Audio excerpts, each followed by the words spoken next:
तो प्यारे दोस्तों नमस्कार है, स्वागत है आप सभी का हमारे चैनल पे बिहार बोर्ड एकेडमी पे। और आज के सेशन में हम लोग फिर से आज उपस्थित हुए हैं हम बिहार जीविका मॉडल सेट 7 लेके, और जिसमें कि हम लोगों ने टोटल 6 मॉडल सेट्स को कर लिया था, जो कि बिहार जीविका के एग्ज़ाम को लेके बहुत ही महत्वपूर्ण है ना। तो उम्मीद है, आशा है कि जो बाकी वीडियोज़ पे आप लोगों ने प्यार दिया था उसी तरह से आप लोगों का सपोर्ट फिर और हमारे चैनल पे बना रहेगा। और हमारा भी प्रयास है कि आपका अधिक से अधिक तैयारी, और मेरा भी खुद का प्रयास है कि मैं भी इसका प्रिपरेशन कर रहा हूँ, तो मेरा भी खुद का तैयारी बेहतर हो। तो आइए मॉडल सेट 7 को हम लोग देखते हैं। पहला क्वेश्चन कहता है कि सामुदायिक संस्थाओं के लिए नीति निर्धारण में भागीदारी बढ़ाने के लिए बिहार सरकार क्या करती है कि बात कर रहा है ना। तो कहता है कि केवल नीतियाँ सरकार बनाती है, जनता को शामिल नहीं करती। ऐसा नहीं होता है ना। दूसरा होता है कि स्थानीय जनप्रतिनिधि और संस्थाओं के प्रतिनिधियों को नीति निर्माण प्रक्रिया में शामिल करती है।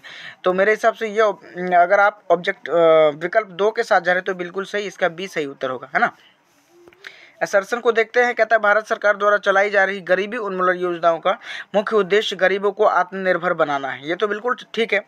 रीज़न क्या है कि सरकार गरीबों को केवल आर्थिक सहायता देकर गरीबी मिटाना चाहती है, ऐसा इसलिए उन्हें किसी कौशल प्रशिक्षण की आवश्यकता नहीं है। ये रीज़न इसका बिल्कुल गलत है। आइए देखते हैं कि ऑप्शन क्या कहता है। कहता है दोनों कथन सही है और कारण कथन की सही व्याख्या करता है। ये बिल्कुल नहीं होगा। दोनों कथन सही है लेकिन कारण कथन की सही व्याख्या नहीं करता, ये भी नहीं है। कथन सही है लेकिन कारण गलत है। मेरे हिसाब से ये सही है, क्योंकि कथन बिल्कुल सही है और इसका जो रीज़न है वो बिल्कुल गलत है।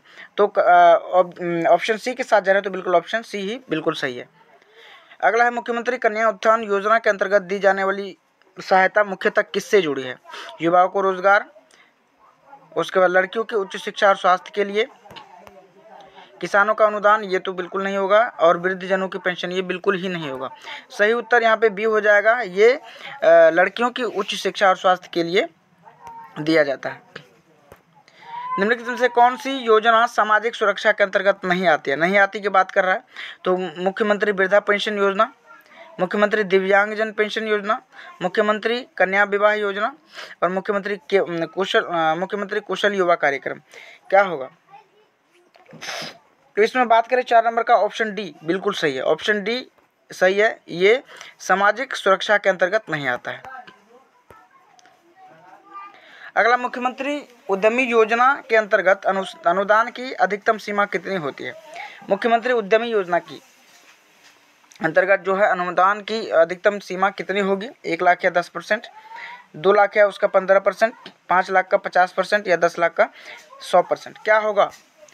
5 का अगर आप विकल्प सी के साथ जा रहे हैं तो बिल्कुल सही है। 5 लाख या उसका 50%, यानी कि टोटल जितना मिलता है उसका 50% आपको सब्सिडी के बेसिस पे रिफंड करना होगा। अगला क्वेश्चन कहता है कि कुशल युवा कार्यक्रम में प्रशिक्षण देने का मुख्य उद्देश्य क्या है। कंप्यूटर का ज्ञान, केवल प्रतियोगी परीक्षाओं की तैयारी कराना, बिल्कुल नहीं। रोजगार के लिए आवश्यक व्यवहारिक कौशल प्रदान करना, ये थोड़ा ठीक ठाक लग रहा है। केवल स्वरोजगार योजना से जोड़ना, ये बिल्कुल नहीं। आई थिंक अगर आप 6 का ऑप्शन सी के साथ जा रहे हो तो बिल्कुल ही सही है। ऑप्शन सी बिल्कुल ही सही होगा। मुख्यमंत्री वृद्धजन पेंशन योजना के तहत पात्र लाभार्थियों की न्यूनतम आयु सीमा कितनी होती है। वो 60 वर्ष होती है, सभी जानते हैं। बी इसका सही उत्तर हो जाएगा।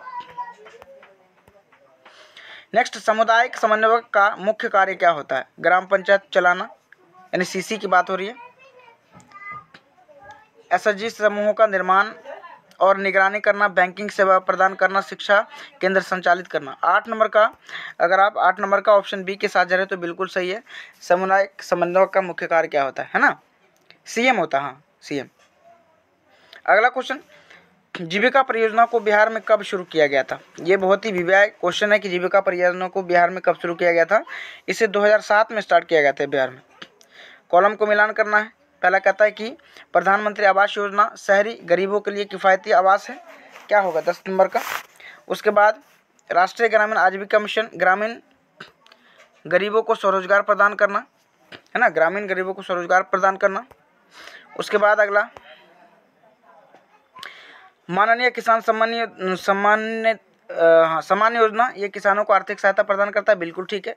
जनधन योजना बैंकिंग सेवा तक पहुंचाता है। तो ये I think A1 B2 C3 D4 होगा इसका आंसर, यानी कि 10 का अगर आप बी के साथ जा रहे हो ऑप्शन बी। अच्छा हाँ बिल्कुल, ये नहीं होगा, जैसे ए का 3 हो जाएगा, यानी कि अगर बात करें ए का, तो ये प्रधानमंत्री आवास योजना शहरी के लिए ये किसानों को आर्थिक सहायता प्रदान करता है। नहीं बिल्कुल, ये ऑप्शन बिल्कुल गलत है, A1 B2 C3 होगा और D4, ये ऑप्शन सी इसका सही होगा। 10 की बात करें, सॉरी 11 की बात करें, 7 निश्चय योजना का संबंध किससे है? चुनावी घोषणा तक सीमित योजना, बिहार के सतत विकास हेतु 7 प्राथमिक कार्य क्षेत्रों का चयन, सिर्फ ग्रामीण विकास केवल शहरी। इसका जो 11 नंबर का सही होगा वो बी सही होगा इसका, है ना, बी के साथ रहे तो बी बिल्कुल सही। 12, निम्न में कौन सा तंत्र मनरेगा के जवाबदेही यानी कि अकाउंटेबिलिटी के लिए बनाया गया है? श्रम विभाग की जांच टीम, ग्राम विकास समिति, सामाजिक अंकेक्षण और पंचायती न्यायालय। अगर 12 का ऑप्शन सी के साथ जा रहे हैं तो बिल्कुल सही है, 12 नंबर का ऑप्शन सी के साथ बिल्कुल सही। 13 नंबर का क्वेश्चन कहता है कॉलम मिलाना है, कृषि पर निर्भरता, तो ये कृषि, पशुपालन, मछली पालन आदि मुख्य कार्य है। उसके बाद कम पूंजी की बात है तो उत्पादन के लिए सीमित संसाधन, श्रम प्रधान अर्थव्यवस्था, अधिकांश लोग खेती और उससे जुड़ी गतिविधियों का संकलन, और 4 का पारंपरिक तकनीक का आधुनिक मशीनों की उपेक्षा, उपयोग पारंपरिक औजारों का उपयोग, है ना, पारंपरिक औजारों का उपयोग। इसका सही उत्तर क्या हो जाएगा 13 नंबर का? 13 की बात करें तो ऑप्शन सी इसका ले लेंगे हम, यानी कि सी का 1 हो जाएगा, ऑप्शन सी बिल्कुल सही होगा, है ना, ऑप्शन सी। 14 नंबर, पंचायती राज संस्थाओं में आरक्षण लागू करने का मुख्य उद्देश्य क्या है?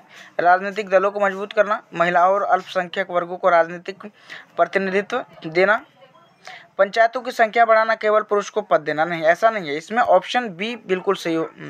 पंचायती राज संस्थाओं में आरक्षण लागू करने का मुख्य उद्देश्य, इसका महिलाओं और अल्पसंख्यक वर्गों को राजनीतिक प्रतिनिधित्व देना, इसका बी बिल्कुल सही होगा, 14 नंबर का बी ही सही होगा।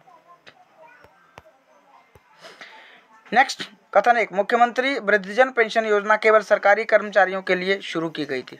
ठीक है, इस योजना में 60 वर्ष से ऊपर के सभी पात्र बुजुर्गों को 400 से 500 मासिक पेंशन दी जाती है। ये दो नंबर बिल्कुल गलत है, तो ऑप्शन देखते हैं। केवल कथन 1 सही है, यही होगा, 15 का यही होगा बिल्कुल सही, केवल कथन 2 सही, 60 वर्ष से ऊपर। मुख्यमंत्री वृद्धजन पेंशन योजना केवल, सॉरी, ये कथन 1 का गलत है, और इसका जो 2 है योजना कथन, ये बिल्कुल सही है। 60 वर्ष से ऊपर के सभी पात्रों को 400 से 500 मासिक पेंशन दी जाती है, कथन 2 सही है इसका। वीडियो को लाइक कर दीजिएगा दोस्तों। उसके बाद निम्नलिखित में से कौन सा कथन आजीविका संवर्धन में बाजार से जुड़ाव की भूमिका को सही दर्शाता है? 16 का बात करें तो 16 नंबर का अगर आप ऑप्शन सी के साथ जा रहे हैं तो बिल्कुल सही, बाजार से जुड़ा उत्पादकों को मूल्यवर्धन, लाभांश और प्रतिस्पर्धा में टिकने की शक्ति देता है, यही सही होगा इसका। 16 निम्नलिखित में से कौन सा कथन आजीविका संवर्धन में बाजार से जुड़ाव की भूमिका को सही दर्शाता है? तो 16 नंबर का ऑप्शन सी के साथ जा रहे हैं तो यही होगा, सॉरी ये तो हम लोग कर ही लिया अभी।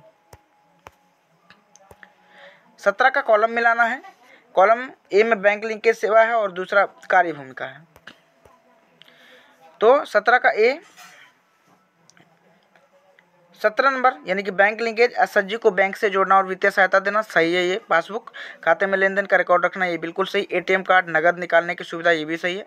सावधि जमा बिल्कुल सही है, तो इसका जो सही उत्तर होगा वो A1 B2 C3 D4 ही होगा, ऑप्शन ए ही बिल्कुल सही होगा इसका। अगला, निम्नलिखित में से कौन सा तंत्र एसएचजी आधारित आजीविका मॉडल में आर्थिक स्थिरता सुनिश्चित करने हेतु सबसे महत्वपूर्ण है? सब्सिडी आधारित लोन, आत्मनिर्भर महिला समूहों का फेडरेशन स्तर पर सशक्तिकरण और केवल ऋण वसूली पर ध्यान देना, मासिक मीटिंग्स को अनिवार्य करना। आई थिंक 18 नंबर की बात करें तो 18 नंबर का बी सही होगा, ऑप्शन 18 का ऑप्शन बी बिल्कुल सही है। ग्रामीण विकास के लिए कौन सी संस्था काम करती है? इसरो, आरबीआई, नाबार्ड और सेबी। 19 नंबर का क्या होगा सही? नाबार्ड की बात करें, आई थिंक अगर ऑप्शन सी के साथ जा रहा है बिल्कुल सही है, नाबार्ड होगा यह। सबसे लास्ट कथन 1 में क्या आजीविका संवर्धन के लिए निम्नलिखित तकनीकी प्रशिक्षण और बाजार से जुड़ा आवश्यक होता है? ठीक है, केवल ऋण देने से ही गरीबी को स्थायी रूप से समाप्त किया जा सकता है, बी बिल्कुल गलत है, कथन 1 ही सही है। तो 20 नंबर का कथन केवल एक सही है, सही उत्तर यही है। ठीक है, तो ये थे हमारे टोटल 20 क्वेश्चंस जो कि बिहार जीविका एग्जाम के लिए बहुत ही भी आए हैं। तो आज के